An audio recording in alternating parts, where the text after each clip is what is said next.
temporada entre Niskens y Sotil, Michels eligió a Niskens. Alguien asegura que Niskens no ha dado el mismo rendimiento que Cholo. ¿Se equivocó Michels? No, porque ahora yo también, como equipo, buscar un poco mejor partidos para mí.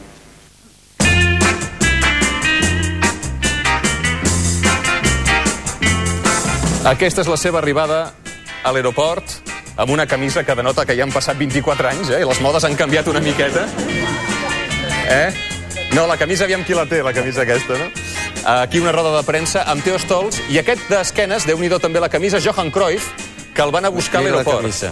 Mira la camisa. Mira la camisa de Cruyff. I ara, la seva especialitat. Reixac ha picat un corna, cop de cap de Niskens i gol. Això et sortia de fàbula, Bastant bé. Les havies vist, aquestes imatges? Alguna altra vegada o no?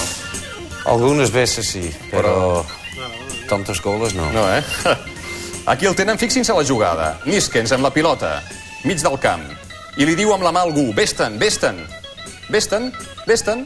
Ara pica, el destinatari de la pilota és l'altre Johan, en Cruyff, que fa una jugada, això és contra el Madrid, entra a l'àrea, xuta i gol.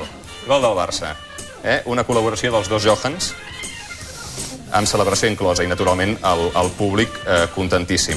Això és el Bernabéu, una centrada des del cantó esquerre, i Niskens de cap, fora. Mala sort. Ves? I amb aquesta què passarà ara? Fixa-t'hi. Niskens sol amb la pilota. Aparentment és una oportunitat molt bona per marcar. Ara entres a l'àrea, què passarà? Cachis. El porter t'ho ha... Por eso no hacen campeones. Per això no vam ser campions.